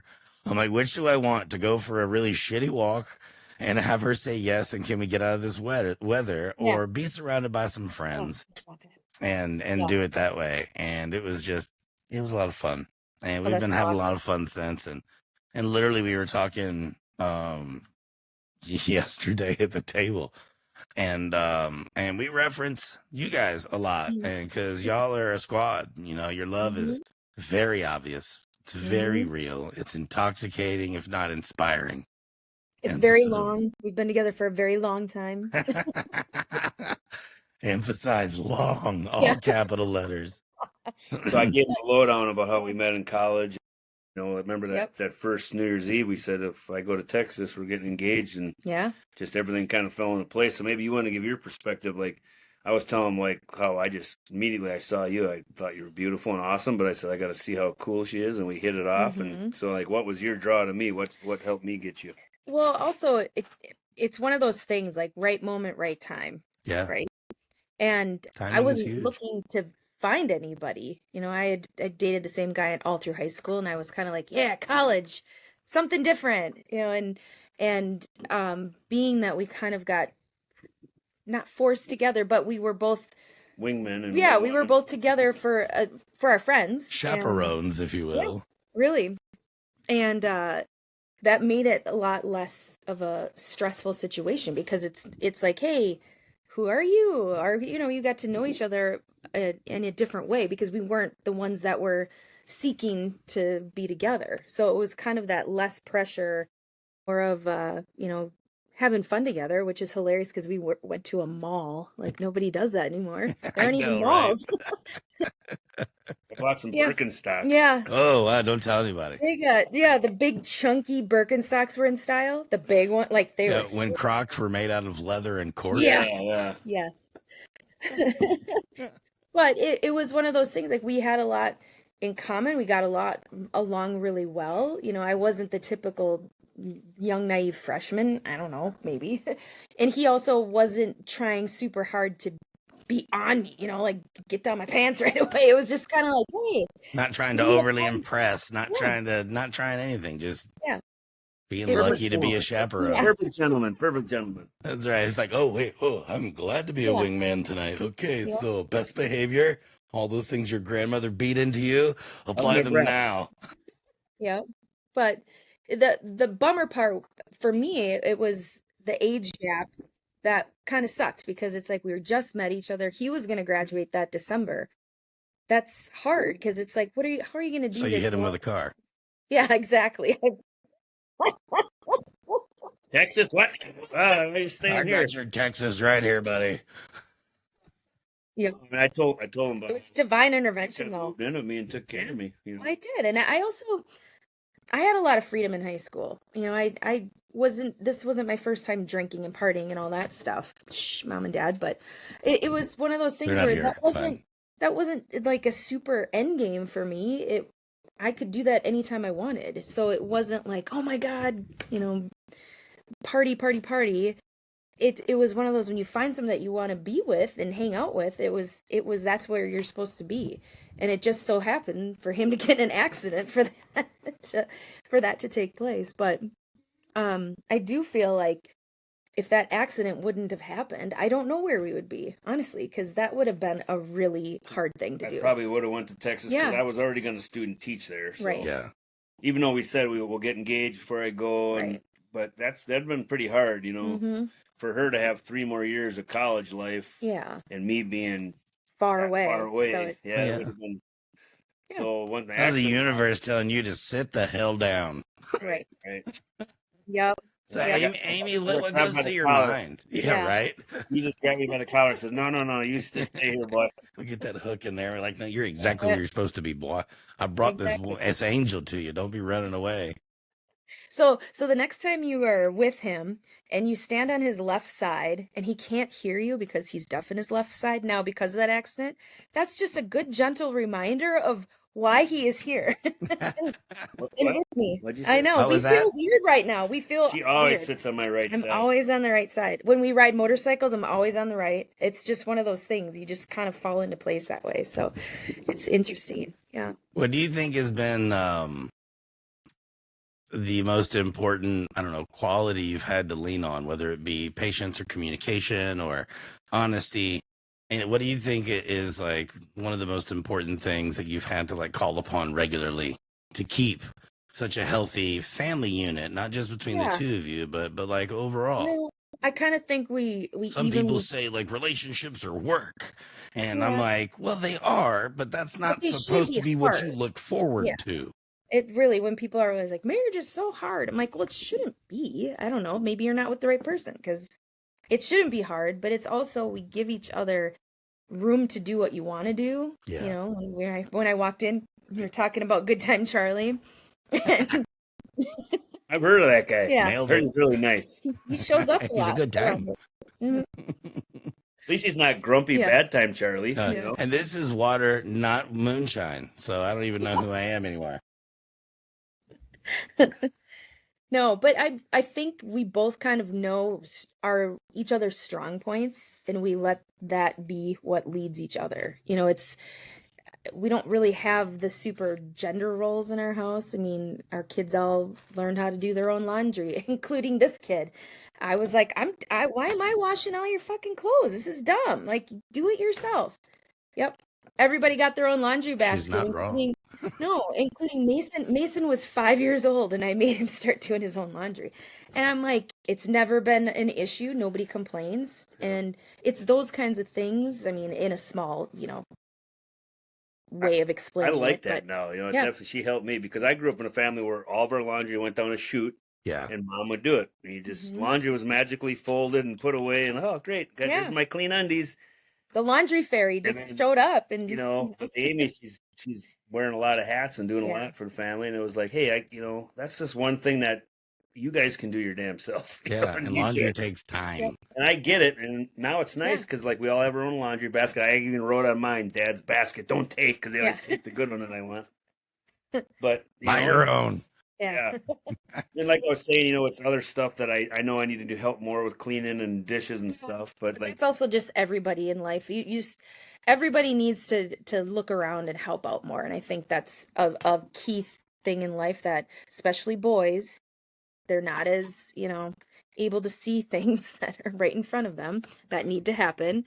But you're also What? teaching, That's yeah, crazy. We also so can't multitask, just in case anyone was wondering. no, that one can't. Yeah. 100%. We talked about what it's like when he walks into the barn to get in barn mode. It's I got this. I got signs. I got bikes. I got Mhm. hot rod. I got trucks. Oh, where should I start? Guess what I always know is when he's really stressed and has to work on something, especially when it's nice out, he'll be out mowing the grass. And I'll be like, this is him avoiding oh, shit. he's got so much to do. I love mowing the grass. His brain just goes, nope, this way. I'm gonna mow the grass. What a happy time. We actually fight over mowing. Yeah, It's yeah, fun. I mowing the property. It's fun back there. Big tractor, it's fun. But Well, yeah, yeah. that's how I know. It's like I know he's got a lot to do if he's out mowing the grass, and then his Procrastination. Productive procrastination. You're only procrastinating on the thing you're supposed to be doing, but you're still doing something. You're Right. choring. Honey, I gotta go to Menards and pick up this one little screw, and then all of a sudden she sees me hitting all these bars, and I never make it. Well, Follow the bouncing bass. that's real. So, I mean, you guys were together for 5 years. You've had some really fun years together. You had a traumatic experience to share and heal from together. And then you're on your wedding day. Like, what changes? Like from before the I do's to after the reception? Like, does it feel different? Like, is there a different sense of like closeness? Like, what kind of changes for you? Yeah, I think that kind of, in a sense, yes. I think for me, what changed is when we started having kids. That was my big like, whoa, now we're family. You know what I mean? And also just saying like the terms husband and wife seems odd at first because it makes you feel way older. And I mean, when I say that, if we were very young, I mean, I was 22 when we got married. So thinking back to that, that was like, oh, it's so weird to say husband and wife because it does make you, it's an older term. Yeah, especially knowing 22-year-olds now, you're like, you're a child. Yeah. I know. Yes. Yeah, And which Which having really that. not, but Married 35, Yeah. 40, they're getting married Mhm. now. It's like, whoa, like, whoa. 45. For me, the biggest thing for me was knowing that Mhm. I wanted an end game like Bass Acres for our family because I Mhm. grew up on property. I grew up with the openness and the privacy and the fun and I just always felt like, what do I got to do? Being a teacher is not going to make a lot of money to help get us to that end game, and Mhm. that's where we decided our first time to buy the CNC plasma cutter. Like I'm like, honey, Yep. trust me, we're going to buy this plasma table. I'll start a side business, start making extra cash, and Mhm. that's what started Bass Metalcraft and Vintage Bike, all that, and that's when I got my motorcycle from my dad and started working on it and ended up bringing it to school, and then the chopper class was born. So it was a weird, like all these stars fell in the right spots at the right time, and Mhm. and my biggest thing once we got married was I wanted, obviously have a family with her, but have a property that we can be proud of and raise them at. I don't want to raise them in the city. Right. I don't want to raise them in, a small yard where they get yelled at if they throw the ball and it goes over the fence, Mhm. And we got it. We're here now, so it's Yeah, it's you got pretty cool. a shooting range in your backyard. Yeah, Yeah. right. You can throw the balls anywhere you want. You can throw the ball and then shoot at it. You know what? It's funny is we knew that it was time to be finding that next big open space when our kids would ride their dirt bikes around our house, and we had a picket fence kind of fencing, and the gates would stay open, and there was just a path that just went around our house. I'm sure our neighbors were ready for us to leave It's too. kind of like Flat Out Friday. They were just Yeah. like, "Ring, ring, ring, That's ring, all ring, they would do. ring, ring, Yep. ring, ring." I can see your neighbor just going, oh my Yep. God, are they out of fuel yet? Are they out of fuel yet? Oh, they found the gas can. They're doing it again. Oh, he just got home with a fresh cake. Oh no. Oh, and an evil laugh. That damn Charlie Good Times. Maniacal laugh. I miss you guys so much. So you say it was probably like having kids is what really even brought you like probably the closest you've ever been.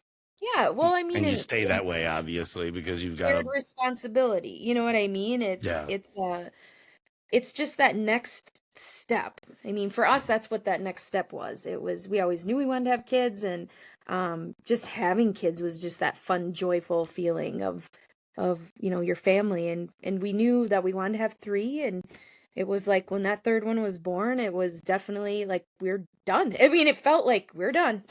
You're like it wasn't like, oh, we went too far. It Yeah, was like, no. no, this is cool. We're here. Yep. Now Yep. let's cultivate.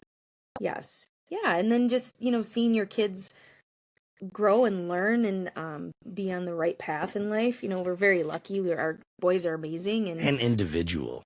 very individual. They They're all are. so individual, and they do Yeah. not follow their birth order. Everyone's a first kind of thing, even though they're all 2 years apart.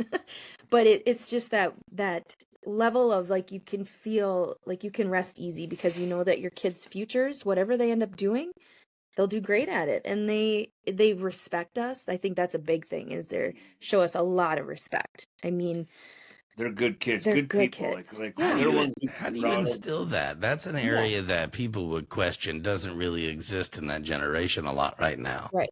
Mm-hmm. Being a teacher helped me be a better dad because I seen so many kids who are like, I don't want my kids to ever be like that, and I don't want to be like that parent. Yeah. And it helps me to, and helped us to work together to raise them the right way with, a Mhm. lot of positive energy. Her and I, we've never had screaming, yelling No. fights. Mm-mm. The kids never saw us in bad places. They only saw love and positive energy, and that's, Mhm. we didn't put on a fake face for them. That's just the way we were, and I think Yeah. that that's embedded in them, and that's how hopefully they're going to be when they find their partners. And Mhm. there are all three so different. We love them all the same, and like I'm looking at artwork on the wall from our oldest son, and then welding stuff from my middle son, and And our you got a youngest theater son. show to go to tonight, don't you? Yeah, we do. Tonight Yeah. we're going to and this is his last performances of his high school career, and so it's Wow. going to be sad. But Bittersweet, he yeah. just got accepted to Syracuse University. He's going there for musical theater, which is Mhm. very prestigious and hard to get Oh, into. they have a very fine arts program there. They Yes. do. He was one of 30 kids to get in out of thousands of applicants. So Wow. feather in his hat for that because he worked really, really hard. And Well, we you know guys that. did too. Feather in your Yeah, hats for that, that's you true. know? Hey, did you see him? He's like, no, just her hat. How about a screwdriver in your hat? Screwdriver in your hat. Is that Flathead or Phillips? I mean, that matters, you know. Yeah, Phillips. Phillips? We always are missing the flathead ones. Kevin will have to share the pictures from last night of Ooh. how involved we are as a fun family going to a 1980s prom themed play, which is it was great. You're basically an immersion audience, so you're on the stage on the sides, and so we had to dress 80s. So I went to the prom with Jeff Spicoli. I mean, that could just be a motorcycle rally 2024. There's the other one of Pit Viper has a time machine. Okay. Now then- that's amazing. Gavin went as Magnum PI. Yeah. Tom Selleck. So we Got got the tuft Amy- coming out, you know. I love it. Amy- That's so good. Amy's like, I want my MTV look there. Yeah, I'm just 80s, but it was so funny. I was kind of like a Macho Man Randy Savage / I'm not quite Slash sure. ski bum. I had to just like That's magic. You married that, you know. You that next to Kevin. She's a lucky woman. That's your lucky gal. Oh, it was so funny. So we could have chose to not dress up and be stick in the muds, and it's like, no, this is super fun.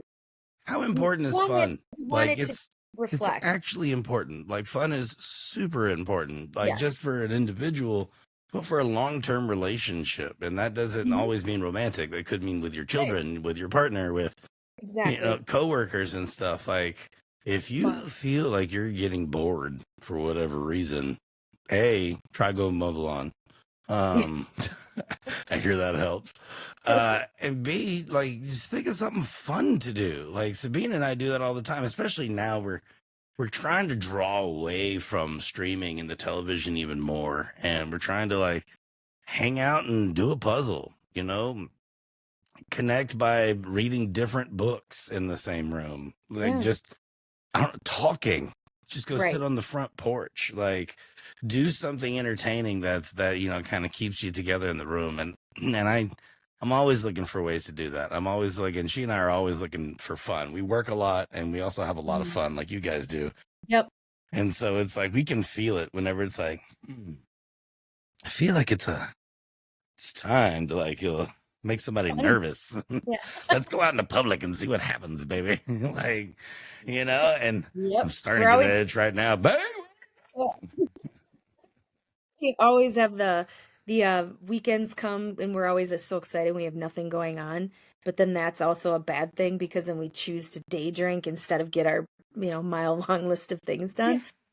But you're also like, God, we work so hard. Yeah. We work so hard that we need to have that like downtime, even though you get pissed because now things get thrown back even further and even further. Well, And- these last couple, last month, we had, Mama Ugh. Tried. We went to Daytona for Bike Week with S&S. I don't know how you guys did that. I did AIM Expo that Mama tried the same week. Ugh. And everyone's like, are you going to Daytona? I was like, I'm going to my couch.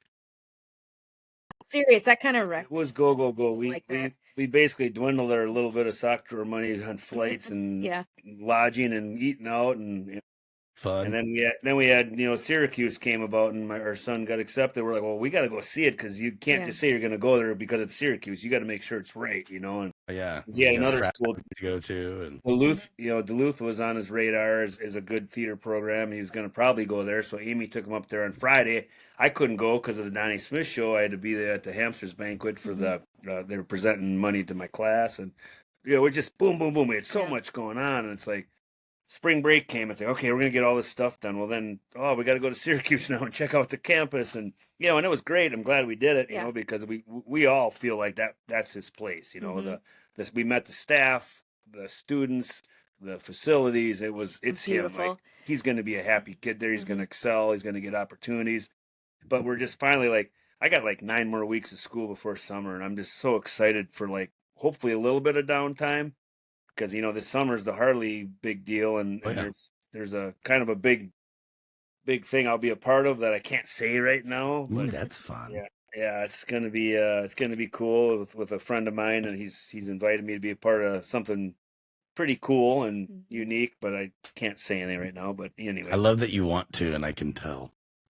It's like, oh, if we were just in the barn and you signed this NDA, I might be able to yeah, tell you something. but it'll be something you'll see on TV, and then I'll be able to be like, yeah, there I am. Look, I'm maybe in the background or something. I don't know. We'll see. Well, that's cool because I do know of a TV production that's being resurrected, Mm. and it'd be cool to see you be a part of that. And I'm not going to talk about that one either because I'm not supposed to know about it. All these secrets. I wonder if it's the same thing. We'll find out. Stay Yeah, tuned. exactly. Well, we've been shooting it for a good hour and a half now, and I want advice, and there's nothing wrong. Obviously, I asked her to marry me. She said yes really quickly, so everything is great. But as a young man, who is about to get married in the next year, um, what advice would you have for your boy dump truck here? Communicate, Mhm. communicate, communicate. When you bottle stuff up and you keep things repressed, it just boils over in the wrong way. You got to communicate right Yep. away. If you got something bugging you, don't hide it. Just say, hey, you know what?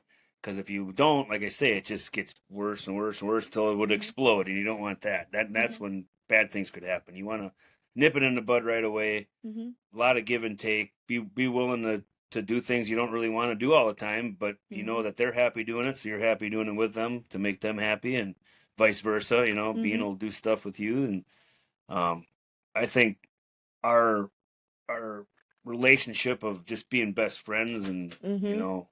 we just like what we do together. Mhm. If you don't like what the other person likes at all, and in any way, it's going to be tough. But you got to learn to evolve, and, Mhm. and and slow down a little bit. Smell the coffee in the morning together and watch the sunrise, and yeah. So I don't know. Amy's probably got better stuff to say. I'm just good Oh, time Charlie babbling no. here. I don't think there's any magic. I mean, it's you need to let each other be themselves. And, I don't see either one of you trying to change the other person. No, But it's one of those you evolve as a person, right? You're never going to be the exact same that you were today, 20 thankfully. years from now.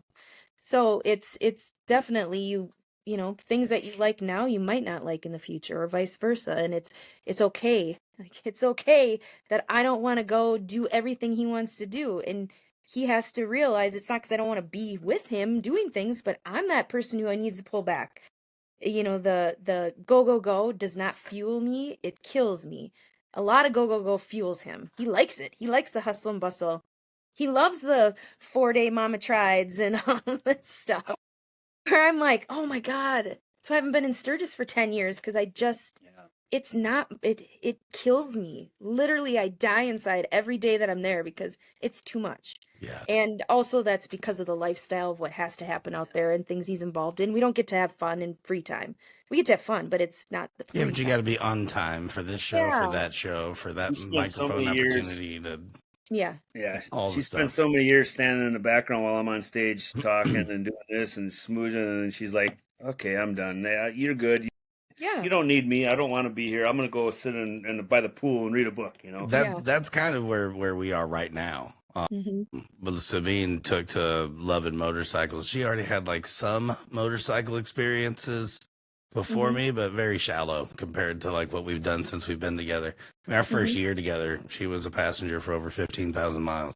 Yeah. Our first Wow. And, year. and Yeah. and that's That's where you crazy. guys will evolve together. Like Amy can tell you Hmm. that story because, like I told Hmm. you, when we first met, she didn't ride motorcycles, didn't weld. I No. mean, she was a cute girl that had graphic design and art. Hmm. And I don't know, like, what do you think helped you want to start doing all this stuff and get into it? Well, I mean, the motorcycle stuff, obviously, because he has the talent to and knowledge about bikes. And again, though, it's those I would always be like sitting on the back going, God, it sucks. Like it hurts. I don't want to be sitting behind him. I want to know what he's doing because it kind of freaked me out that I didn't really know how he was making this bike Yeah, you're work. just along for the ride and Yep. hoping he does it right. Yes. We always call it precious cargo. Yeah. Precious cargo. And I was kind of that, and honestly, it really had to do with when we had kids too. I felt safer if we were both on two things. Like as far as if something was gonna happen, let's say a deer comes out. It could at least happen to Like, only one of you. Yeah, I mean that's so creepy to I mean, that's called responsibility. Yeah, it is. But I'm a person that's a doer. I'm a self starter. I like to do things. I can figure things out. I'm a MacGyver type of person. So it's natural for me to be a leader and also to want to be the one in charge of myself. And same thing with like the welding. I had ideas of what I wanted to do, and I'd be like, wait for him to come home from school, cut me the things, weld me the things. And I'd be like, God, it just sucks that I can't do it myself. And then I was legit, we got out here into Bass Acres, and I remember saying like, you got to teach me something. You have to teach me something that I can use to get these signs done, because I cannot wait for you to come home and then you're exhausted and don't get it done. And I was like, I'm a terrible teacher. I'm not gonna be able to teach you squat. Sorry. No But experience. he also, I have a very Poor reviews. I might know a guy that can help you out. I also though have not a great story of how he taught me to weld, because he was pissy and he did not want me to weld. He didn't want to. He didn't want to deal with it. He did not want to deal. I think you were worried like, oh, it's gonna ask me a million questions or something. He was like, here's your machine. Turn on your shield gas. Here's the wand. This has to touch the metal. Fiddle around. Oh, you were not very happy when you were trying to teach me this. But it also then it was an asset because it did take a lot of pressure off of him having to come home and do a second job. I mean, once you get through everything and that's also why I bought a CNC machine myself. Because I'm like, I need to cut you out of my work life 100%. That's awesome. Think about, like, isn't that nice though to be cut out of that? It is. But it's not even to be cut out of it, right? It's really nice to have autonomy. Like to be able to do you. And if you need something, you have a partner you can ask for help on. And that's one of the things that I've always liked about doing motorcycle stuff with Sabine is like, especially whenever we've had a situation when a garage was involved, which I don't have right now, and it drives me absolutely insane. I feel like a fraction of a man. It's okay, it's fine. Like my therapist says it's okay. Anyways, you got small garage envy. Oh god, I got no garage envy. A blue tarp is better than what I have at this moment. But it's okay. It's FXR and she loves me. But no, like when Sabine and I have gotten to do things, it's not just like watching me do stuff, although that's also a thing. Like I also watch her do stuff. And the second she was like, well, how do you do that? I'm like, oh, you just asked a how or a why question. Does this mean you like the motors thing? Yeah. You know what I loved is that time in Sturgis when you guys stayed here, you followed us there, and then I stayed in your camper trailer there. And just like every day watching you guys work together, you're making breakfast, drinking your coffee, and taking care of me as like your little, wayward son that just kind of wound up on your doorstep. But you guys function together nicely. Like you were a yin and a yang, and it was like, it was cool to see because, like I know that she's my yang and I'm her yin and whatever. And I felt the same for you two. Like, those two are good together because they actually work well together and they're meant to be. You could just see it. Right. Absolutely. Wow. I like that. Babe, the Basses said we're meant to be, babe. Yeah, we should probably still get married. Yin and yang, or thank God, or 6 and 9 or something like that. Yeah. Got to start somewhere. Well, you guys are absolutely magical. I am really glad that we just got to catch up. Like, I mean, pretty much all the questions I had for the podcast are just shit I'm interested in knowing, anyways, because we haven't talked in a few months. Well, we talked at the Mama Tried show, but like we know what shows are like. It's like, yeah, shot time, shotgun of beers, yeah, it's just always that.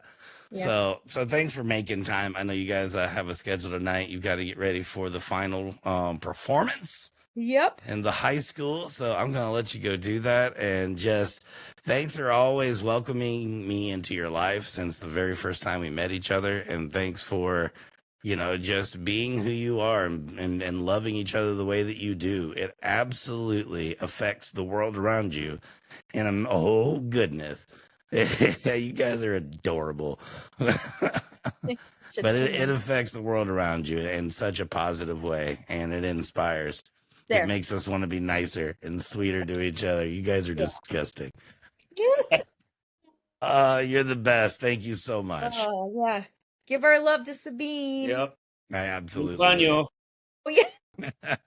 She's around here somewhere.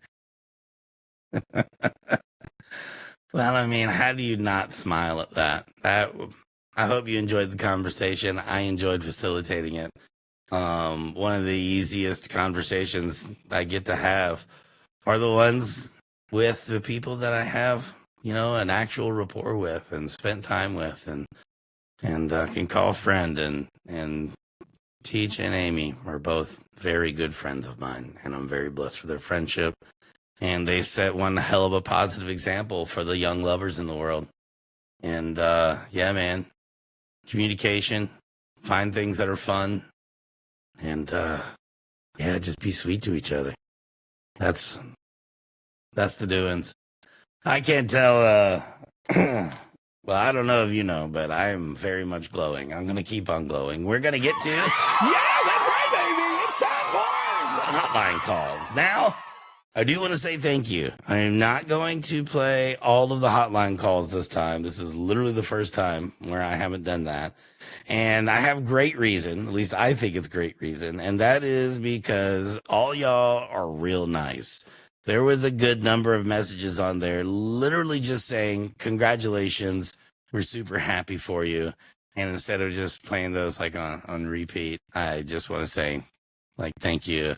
Thank you to Wolfie and Larry and the other folks that called and everyone on social media. My goodness, talk about overwhelmed. There's like almost 2,000 people that either liked it, had something to say about it or whatever, but the love is felt and you guys are great. Yeah.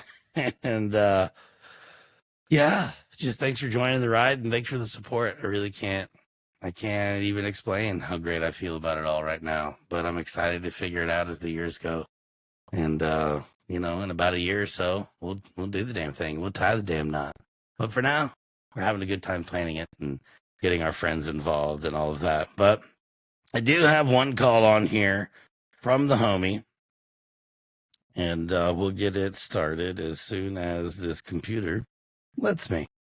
All right. Let's see here. Looks like I'm connected. And let's see. We've got a couple of messages, actually. This first one is from the homie, Mr. Matt Stout, though. Good morning, I Speak Good. This is MattStout.com calling. Just wanted to call and say congratulations on your engagement. Go Dumpy, go Bean. You guys, Matt and Katie here. We're going to watch Supercross today, which is one of our favorite things to do as a couple. Super cool. It's something that her and I share, and it's our thing. It's not our thing and someone else's thing. Supercross is our thing, so it's important for couples to have their thing. I agree with that. Okay, so we're going Supercross is in Philadelphia. We're in the parking lot now. We're tailgating. Katie made some awesome guacamole. I'm drinking a Graffiti Highway IPA. And we are going to watch Supercross. So tune in. It starts at 2 p.m. It's on Peacock. And that's it. Anything else you want to say, Katie? We need to get... Congratulations, guys. You guys rock. So excited for your future. And we need to get more motorcycle people into watching Supercross because I find it kind of gross that motorcycle people aren't plugged into this form of motorcycle racing. But we can get into that another time. Thanks. Love you. Bye. No, I love that. Matt, Katie, I love you guys so much. I did not hear the whole message, so I thought it was just Matt calling. And now if Matt calls by himself, ever, I'll be disappointed Katie's not there. So thanks for the love. I appreciate it. I hope Supercross was rad. And I have to agree with the point that Matt left us with is people that love motorcycles need to get excited about Supercross. Like, I don't care what kind of motorcycles you're in. If you're, always punishing the pavement on a Harley or an Indian, or, you're an adventure rider, or like, I mean, I really don't care what kind it is. Racing is one of the things that really brings any aspect or any niches of the motorcycle community together. I'm talking any and all. Doesn't matter where you are, whether you're at Barber Vintage Days and they're doing all their stuff over there, you're at King of the Baggers at one of the Motor America races, you're at Flat Out Friday, a hill climb at Tennessee Motorcycle Music Revival. Like, no matter, every single one of those events are chocked full of people that love motorcycles of all kinds. So, yeah. If you have never been to Supercross, number one, it is good on television. So that is a really positive factor. Not all sports translate very well in that medium. It does. So you can definitely like stay up with it and watch it and be entertained. It's way crazy, amazing live. And I was definitely, my first time going to Supercross was Daytona Bike Week 2009. It was my first gig with Harley Davidson as their MC at the rally. I didn't know anything about anything. I knew I loved my 89 Sportster. That was pretty much what I knew about motorcycles. And I was an MC that got really lucky to have that gig. But with it came a ticket to Supercross, which I had no idea how rad that was. Walking the track and like getting to watch the races from the side like that. Like, it was, I mean, you are in it. It is adrenaline pumping. The sounds are there, but the sounds aren't too much. So it actually and I love NHRA drag racing, but oh Lord, you go to those types of races, you really got to have some serious ear protection. I would say that it's much easier to watch than a lot of different versions of racing. You can see almost the whole track from pretty much anywhere where you're at. So you have a good vantage point. You don't get lost. And it's totally a whoa kind of sport. Like, you just want to do that every time they go by. They're flying through the air. They're hitting the whoops. They're doing all the stuff in the things. And my first time going, my mind was blown. And I've never missed a chance to attend a Supercross event, whether I ended up finding a ticket or purchased a ticket, especially when I lived in Southern California. We would go out to the track in Anaheim and then in Vegas as well and get to watch all that freaking rad stuff. And yeah, you should. Like, next time, look at this is what I suggest. If you want to get some people together and center it around motorcycle racing, and the only way for people to like get excited about it is really to get together as a group, find a bar that you have some clout in, or that might just give you a TV or a little area. Let them know what you're trying to do. Like, you don't have to like show it with money and stuff. You just show up with the intention to have a good time and to ask if you can have a television with some Supercross on, or Moto America, or whatever it is. It's really good. Motorcycle racing is crazy fun to watch. I mean, the adventures, the trial bikes, like all that stuff. There's not a type of motorcycle racing out there that is not exciting. There's no curling version of motorcycle racing, which somehow curling is still entertaining. But I digress. Motorcycle racing. Bring your people together. Find a spot. Do it. If you don't know about Supercross and you're like, man, I don't care nothing about them damn dirt bikes. Everybody rides as some asshole. Well, you're not wrong. Most people that do ride them are assholes, but so are we. So there you go.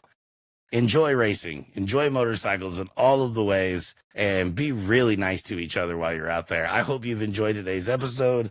I actually am not done yet. I feel like there is a shout out about an event that's happening. Let's listen to where we can go be excited about motorcycles together.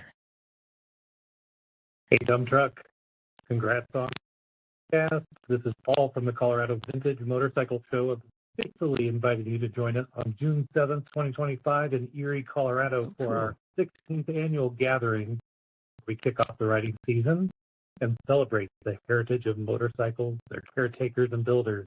This is a free show to display and spectate. The bike's 25 years old and older. No awards, no egos, just camaraderie and good vibes. The event runs from 8 to 2 p.m. at 604 Holbrook in Old Town, Erie, Colorado. Ride in and out freely. Find us on Facebook and Instagram for more details and updates. Thanks for the shout out. I love it. That's what this hotline's for. It's for shout outs. We've had events that get announced in the past. Thank you so much, Paul, for giving us a shout. June 7th in Erie, Colorado. You have got, let's see, what did he call the show? It's the Colorado Vintage Motorcycle Show, I believe is what it is. It's a free show, ride in, ride out, and it celebrates all the cool old stuff. Make your way out there. These are the community events that bring people together. When I first started in motorcycles, I had no community. I had a love for bikes, or at least an interest in bikes and figuring it out. And that turned into a love for motorcycles. And the thing that's kept me going are the community events, whether they be a motorcycle rally, a bike night, or, you know, a meetup to go watch a race on television. All of those different versions of community are what we need more of. That's where the camaraderie comes from. So find those events. If you have an event in your area that's going to happen and you really wish people knew more about it, let me know. Please tag I Speak Good in the DMs. Like, if there's a post that goes up, I'll share it. I may not always share it on Dump Truck's page because that thing's kind of focused on other stuff, but I might. You never know if you don't try. And that's a really good lesson for everyone to remember for the rest of your lives. You never know if you don't try, just like this podcast. So thanks again for joining me. Please do all the things and the stuff, and not just keep up with the show through social media and listen. Just do me that favor and do the follow or the subscribe. The podcast is available on Spotify, iTunes, and YouTube, and sponsored by Dead or Alive Coffee, babe. I mean, it's strong coffee for strong people. Go to Dead or Alive Coffee, put Dump Truck in at checkout, and you'll get 15% off, and you'll help the show just by drinking great coffee. So thanks again, y'all. This has been episode 6. I'm out of here like a fat kid in dodgeball. Hey, babe, do you want to go hang out? I'm going to go hang out with my babe. She's my fiance. That's awesome. I Speak Good.